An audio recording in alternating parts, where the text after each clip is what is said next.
माया नगरी एक ऐसी नगरी है जहां रातों रात लोगों की किस्मत चमकी भी है और बर्बाद भी हुई है। अपने समय में राज करने वाले कई सितारे गुमनामी की जिंदगी जी रहे हैं और कुछ गुमनामी और गरीबी में दुनिया को अलविदा भी कह गए। उन्हीं चमकते सितारों में एक नाम था साधना शिवतसानी का, जिन्हें लोग साधना के ही नाम से जानते हैं। अपने जमाने में एक ऐसी अदाकारा जिनके नाम से हेयर स्टाइल भी फेमस हुआ था, या यूं कहें कि उस हेयर स्टाइल की जन्मदाता ही वो थी। शायद आप या आपके पेरेंट्स ये बात जानते हो कि साधना हेयर कट बहुत फेमस हुआ था। साधना अपनी एक्टिंग से ज्यादा अपने हेयर और ड्रेसिंग स्टाइल के लिए लाइमलाइट में रहती थी। चूड़ीदार सलवार का फैशन मशहूर करने का श्रेय भी साधना को ही जाता है।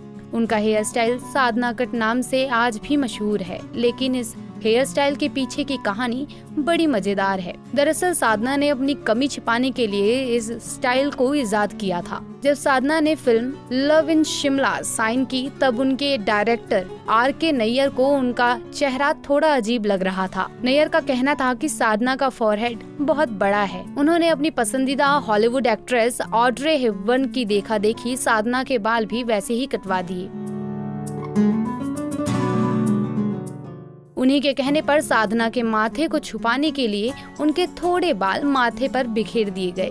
हालांकि सबको डर था कि पता नहीं लोग ऐसी हेयर स्टाइल वाली लड़की को पसंद करेंगे भी या नहीं, लेकिन फिल्म रिलीज हुई और सुपर हिट हुई और ये हेयर स्टाइल साधना की पहचान बन गई। आज भले ही साधना की फिल्में किसी ने याद रखी हो या नहीं, लेकिन उनके गाने लग जा गले, झुमका गिरा रे, गुमनाम है कोई आज भी रीमेक करके दोबारा सोशल मीडिया पर धूम मचा रहा है। एक ऐसी एक्ट्रेस जो हर हीरो के साथ जच जाती थी। इंडस्ट्री में इतना नाम कमाने वाली साधना का आखिरी समय बेहद दुखों में बीता। चलिए उनकी जिंदगी के कुछ अनसुने किस्से आपको बताते हैं। 2 सितंबर 1941 को पाकिस्तान के कराची में पैदा हुई साधना को साधना नाम भी बेहद फिल्मी तरीके से ही मिला। सिंधी परिवार में पैदा साधना के घर का माहौल शुरू से ही फिल्मी था। पूरा परिवार फिल्मों का दीवाना था।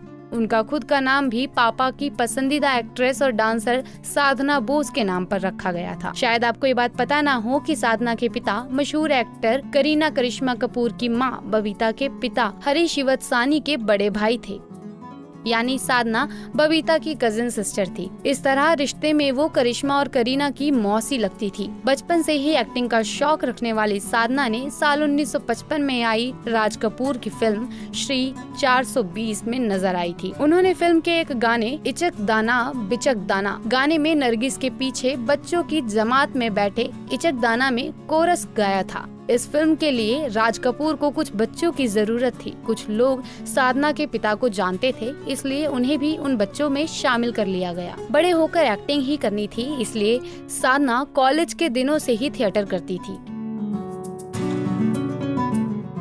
ऐसे ही किसी शो के दौरान उन्हें सिंधी फिल्मों के किसी डायरेक्टर ने देखा और साल 1958 में साधना को पहली सिंधी फिल्म अबाना के लिए साइन कर लिया गया। इस फिल्म के लिए उन्हें महज ₹1 का टोकन अमाउंट दिया गया था। इस फिल्म की पब्लिसिटी के लिए मैगजीन कवर पर इनकी फोटो छपी थी, जो तब के मशहूर प्रोड्यूसर शशधर मुखर्जी को दिखी थी। उन्हें साधना का चेहरा भा गया और उन्होंने अपने एक्टिंग स्कूल में एडमिशन करवाया। साधना को पहला मौका भी मुखर्जी ने ही अपनी फिल्म लव इन शिमला में दिया। इस फिल्म के हीरो शशधर मुखर्जी के बेटे जॉय मुखर्जी थे।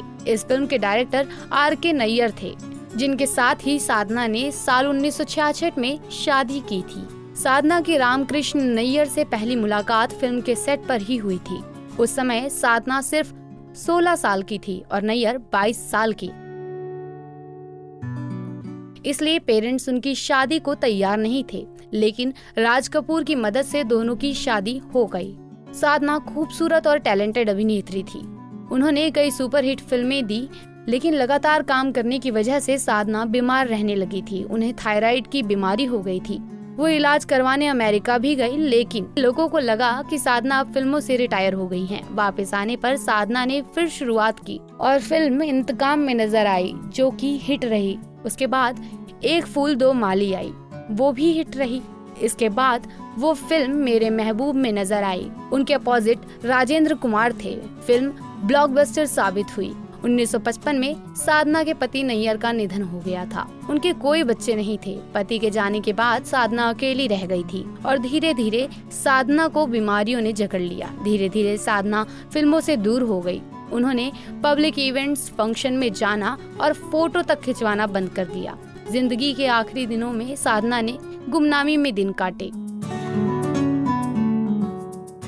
उनका कोई अपना करीबी नहीं था और भले ही वो बबीता की कजिन बहन थी, लेकिन आखिरी वक्त में वो भी उनके साथ नहीं थी।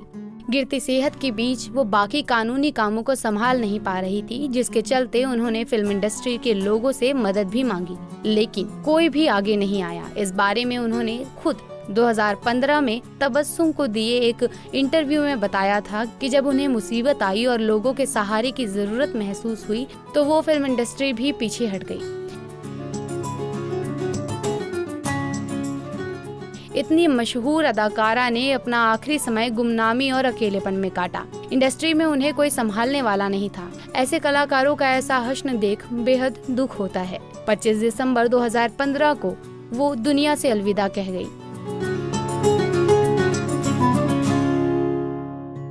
भले ही आज साधना जी हमारे बीच नहीं हैं, लेकिन उनके फेमस गीत आज भी सुने जाते हैं। इस बारे में आप क्या कहेंगे, हमें कमेंट बॉक्स में जरूर बताएं।